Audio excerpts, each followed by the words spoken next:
They said no one ever forgets their wedding day, but Amara remembered hers for all the wrong reasons. Picture this. You're standing in your wedding dress, minutes away from saying, "I do," when your future mother-in-law walks in with electric clippers. The buzzing sound fills the room. Your hair falls to the floor in clumps. Cameras flash, and the man you're about to marry just stands there, frozen, silent. What would you do? Would you run? Would you fight back? Or would you do what Amara did? Something no one saw coming. By the time this story ends, you'll question what love, loyalty, and family truly mean. That moment when the electric clippers buzzed and Amara's hair fell to the floor became more than a scene of cruelty. It became the beginning of a truth long buried. Because what drove Mrs. Evelyn Johnson to ruin her son's wedding wasn't just jealousy, it was history. A wound that never healed. A promise broken decades ago. A love lost so violently that it turned a mother's heart to stone. Everyone saw what she did. A mother-in-law who shaved her son's bride before the vows. The videos went viral. The world watched in horror, but no one knew why. No one understood that behind that act of cruelty was a secret buried for 30 years. A pain so deep it poisoned everything it touched. Mrs. Evelyn Johnson wasn't born wicked. She was made that way by the same kind of heartbreak she just passed on. Long before Amara ever walked into her life, Evelyn had her own scars. Once upon a time, she was the one humiliated by a man who chose another woman on their wedding day. She was 23, standing in her own wedding dress, when her fiancé walked into the room and told her he couldn't go through with it. He loved someone else, someone wealthier, someone his family approved of. The guests were already seated. The cake was ready. Her life was ready. And in one moment, it all shattered. The whispers followed her for years. The pity, the shame, the endless questions about what she did wrong. She swore she'd never lose control again. She married for status, not love. She raised her son, Derek, to be perfect, polished, educated, and always in control. And when he fell in love with a woman from a humbler background, the ghosts she'd buried woke up. When Derek introduced Amara to his mother, Mrs. Evelyn wasn't happy. She looked at Amara and saw herself, young, hopeful, vulnerable. And she remembered what happened to that version of herself. She remembered the humiliation, the loss, the way love had betrayed her. She'll take him away from me, just like I was taken from love, she whispered to herself that night. Her jealousy wasn't born in hatred. It was born in fear, the kind that eats you from the inside and wears pearls to hide the scars. Before we dive deeper, let us know in the comments where you're watching from. We'd love to hear from you. And if you're new here, click on the subscribe button so you never miss any of our upcoming videos. The wedding day arrived, June 14th, a Saturday afternoon at the Grand Oak Manor, a venue known for fairy tale ceremonies. White roses lined the aisle. Soft piano music floated through the air. Guests filled the seat, dressed in their finest, phones ready to capture every moment. Amara was in the bridal suite, surrounded by her bridesmaids. Her dress was ivory lace, delicate and elegant. Her hair was styled in long, flowing curls that cascaded down her back. She'd been growing it for years, dreaming of this exact moment. Her best friend, Maya, stood beside her, adjusting her veil. "You look like a queen," Maya said, tears already forming in her eyes. Amara smiled, her heart pounding with excitement and nerves. This was it, the day she'd been planning for 2 years. The day she'd become Mrs. Derek Johnson. But downstairs, Mrs. Evelyn was pacing. Her hands were shaking. Her breathing was shallow. She'd barely slept the night before. Every time she closed her eyes, she saw Amara walking down the aisle, taking her son away, leaving her alone. She couldn't let it happen. She wouldn't.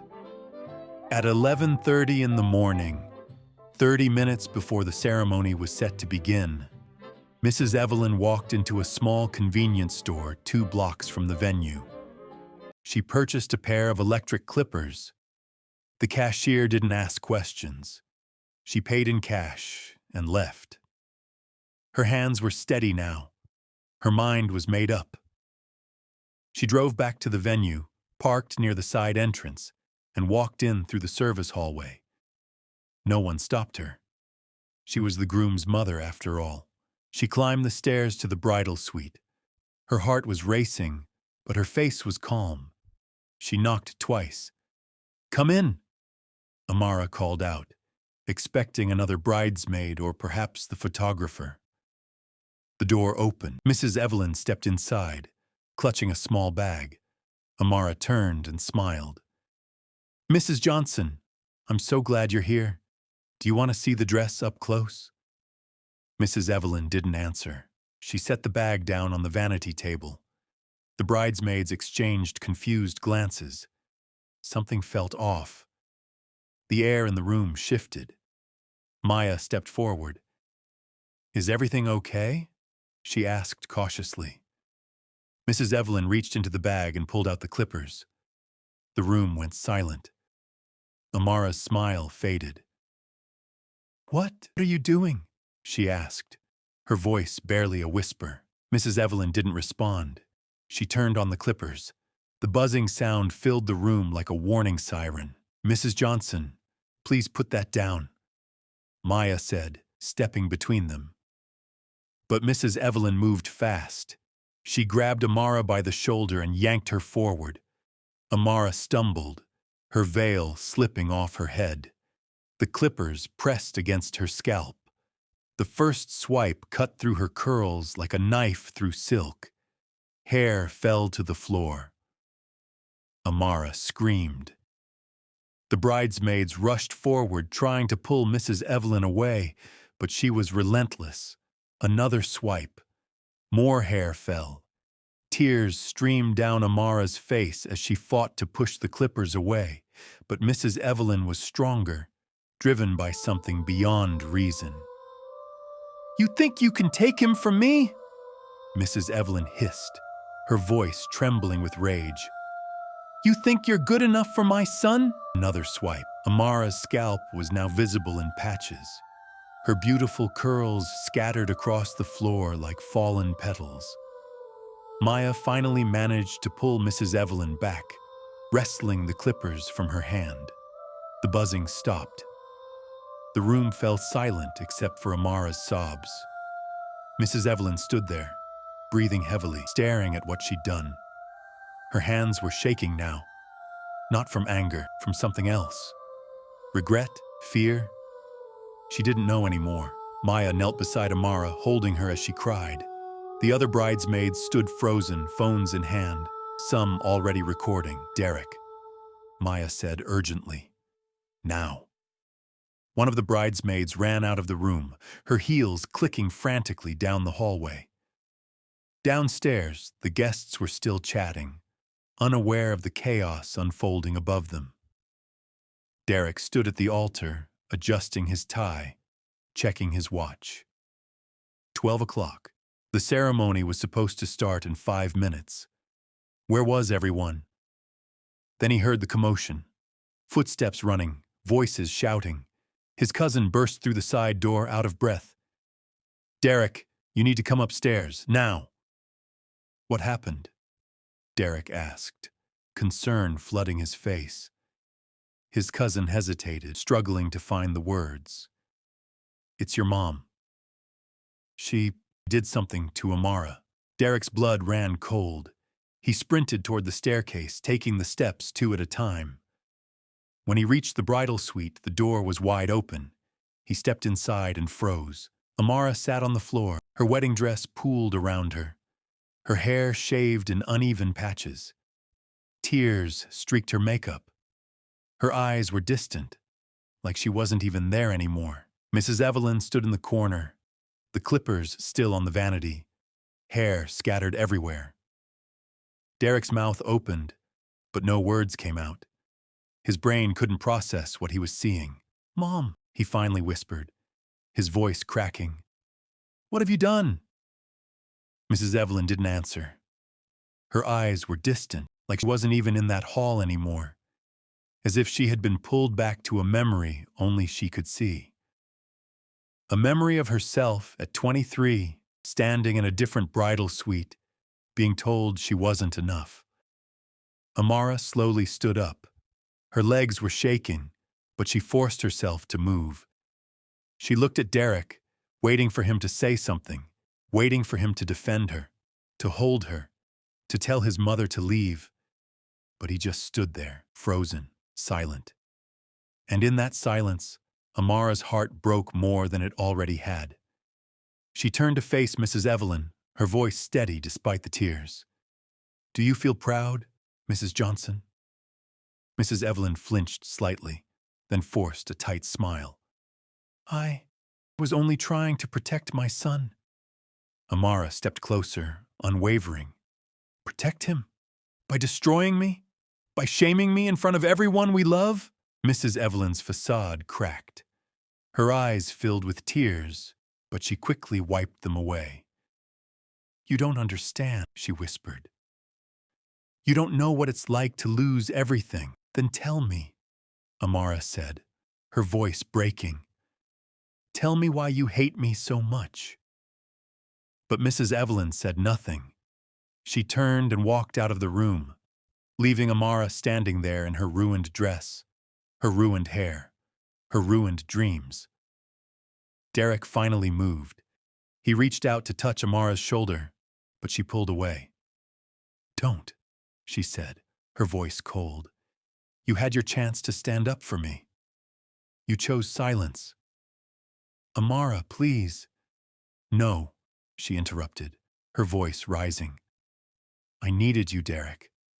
I needed you to protect me, and you did nothing. You just stood there while your mother destroyed me." Derek's face crumpled. "I didn't know what to do. She's my mother, and I was supposed to be your wife," Amara shouted, her voice echoing through the room. The bridesmaids looked away, tears in their own eyes. Amara took a deep breath, trying to steady herself.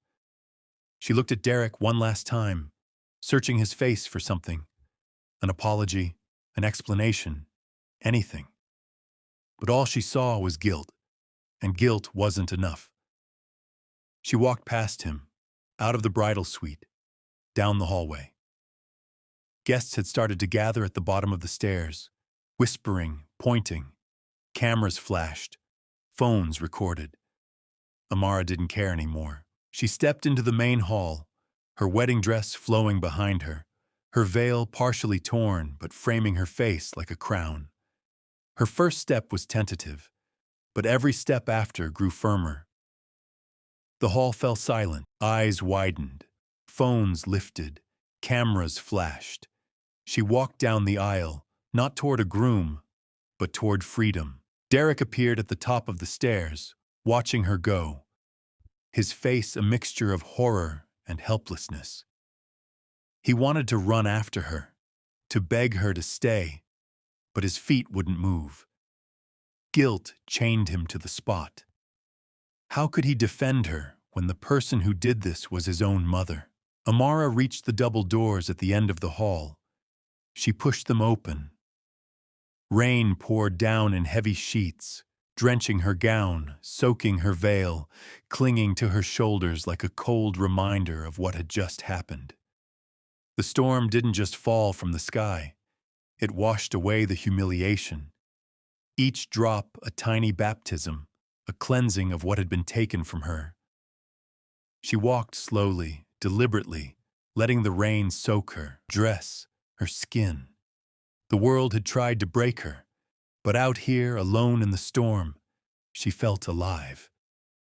She let the rain embrace her, mixing grief and fury, fear and defiance into a single pulse of clarity. For the first time, Amara realized the power to reclaim her story wasn't in fighting them.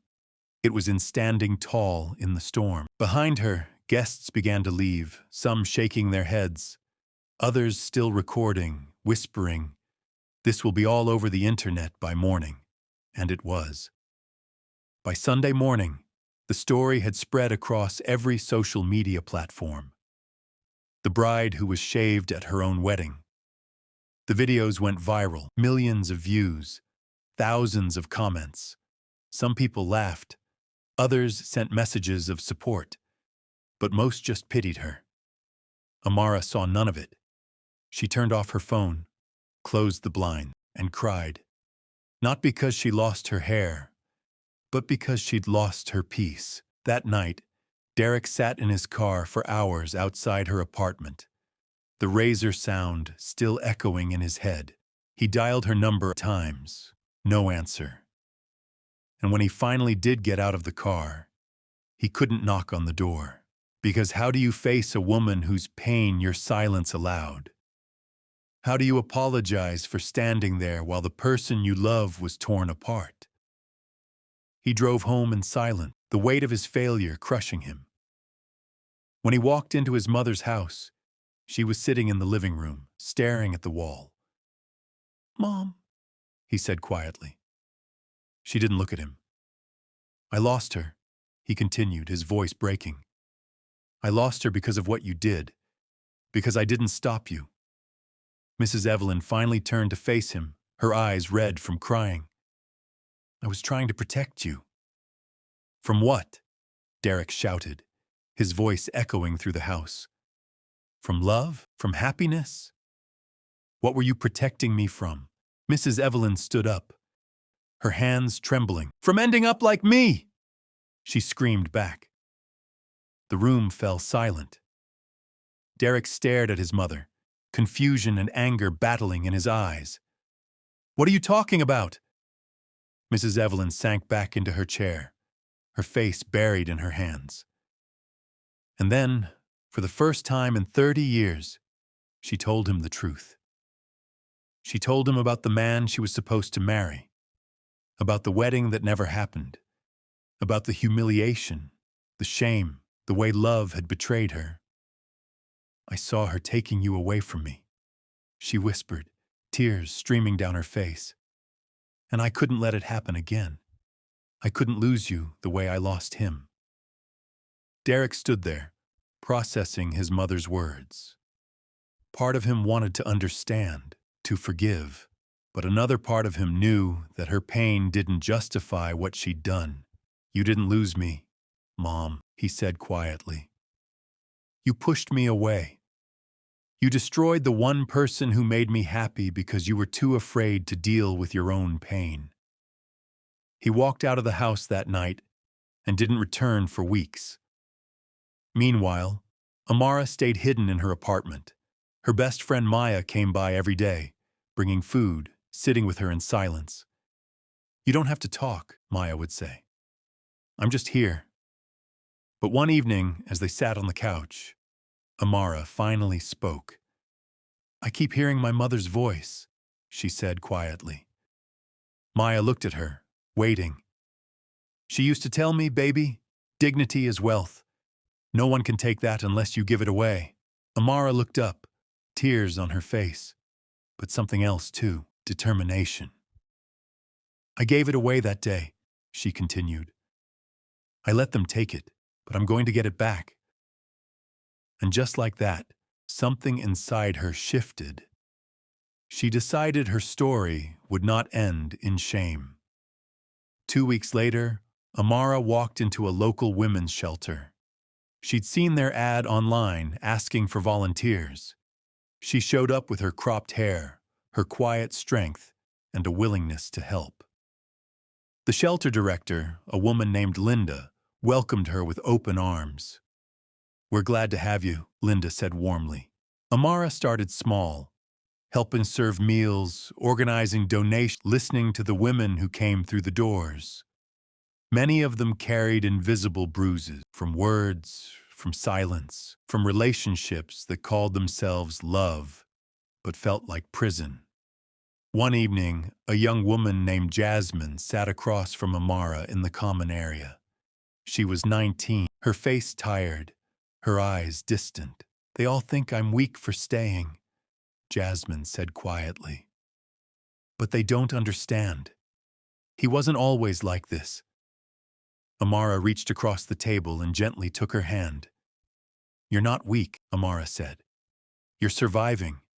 And survival takes more strength than people realize." Jasmine looked up, tears in her eyes.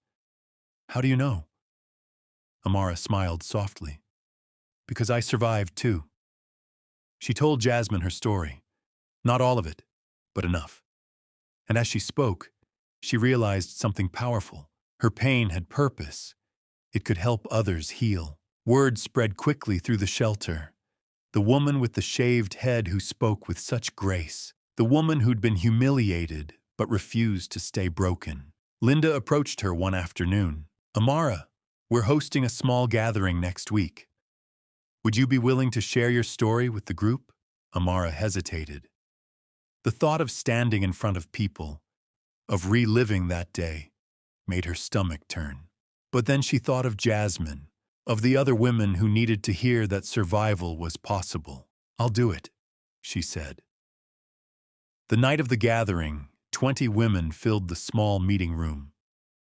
Amara stood at the front, her hands shaking, her heart pounding.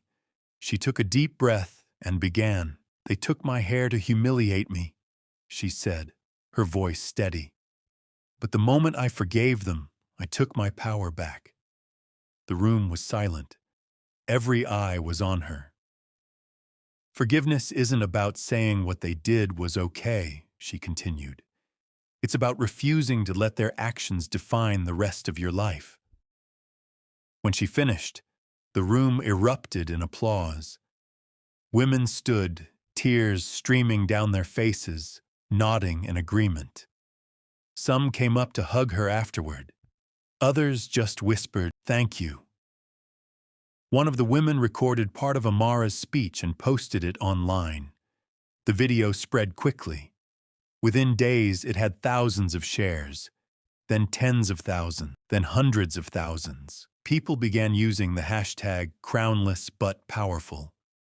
Women across the country started shaving their heads in solidarity, posting photos, sharing their own stories of survival and resilience. News outlets picked up the story. Local channels, then national ones. Amara was invited to speak on podcasts, at community events, at women's conferences. Everywhere she went, people listened. Because her story wasn't just about a ruined wedding. It was about reclaiming power after humiliation, about choosing grace over bitterness, about standing tall in the storm. 6 months after the wedding that never was, Amara was invited to speak at a major women's empowerment conference in the city. The venue was massive, over 2,000 seats, all filled. Backstage, Amara stood in front of the mirror, smoothing down her brown suit. Her hair had grown back slightly, just enough to show soft curls forming again. She looked different now, stronger, freer. "You ready?" Linda asked, appearing beside her. Amara smiled. "I think so." When her name was called, she walked onto the stage. The crowd erupted in applause. Cameras flashed. People stood. Amara took the microphone, her heart full. "Pain doesn't destroy you," she began, her voice echoing through the hall. "It introduces you to who you truly are." The crowd roared, and somewhere in the audience, near the back, Derek sat, guilt heavy on his face. He'd seen the videos online. He'd watched her rise while he stayed stuck in his failure. Behind him, a few rows back, Mrs. Evelyn sat quietly, older now, regret written in every line of her face. They came not for her apology, but their own redemption. After the speech, Amara was surrounded by people wanting to shake her hand, take photos, tell her their stories. She smiled, hugged them, listened. And then, through the crowd, she saw him. Derek stood near the side exit, hands in his pockets, looking lost. Their eyes met. For a moment, neither moved. Then he walked toward her. The crowd seemed to sense the tension and gave them space. "Amara," he said quietly, "I failed you. I froze when I should have protected you. I'll never forgive myself." Amara looked at him, her expression calm, then learned from it. "Forgive yourself, because I already have." Derek's eyes filled with tears. "I don't deserve your forgiveness." "Maybe not," Amara said gently, "but I'm not giving it for you. I'm giving it for me. Because holding on to anger was keeping me in that room with the clippers, and I'm done being there." She reached out and touched his arm briefly. "Love isn't about ownership, Derek. It's about release." And with that, she walked away. Strong, peaceful, free. Derek stood there, watching her go, understanding for the first time what he'd lost. Not because she left, but because he never truly saw her until it was too late. As Amara made her way through the crowd, she felt a hand on her shoulder. Mrs. Evelyn stood there, her face pale, her eyes red. "Amara," she said, her voice barely a whisper. "I'm sorry. I thought I was saving my son, but I was destroying myself." Amara looked at the woman who had once been her nightmare, and instead of anger, she felt something unexpected, compassion. "Maybe we both had to break," Amara said softly, "to finally heal." They exchanged a silent nod. No hatred, just understanding. Mrs. Evelyn stepped back into the crowd, and Amara continued walking. Outside, the evening air was cool and crisp. Amara took a deep breath, feeling lighter than she had in months.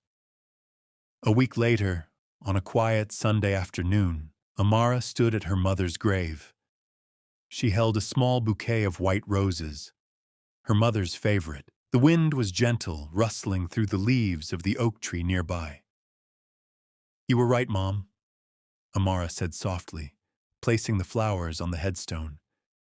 "Dignity is wealth, and I finally feel rich." She smiled, tears slipping down her cheeks. Not tears of sadness, but of gratitude. Because she'd learned what her mother tried to teach her all along, that no one could take her worth unless she gave it away.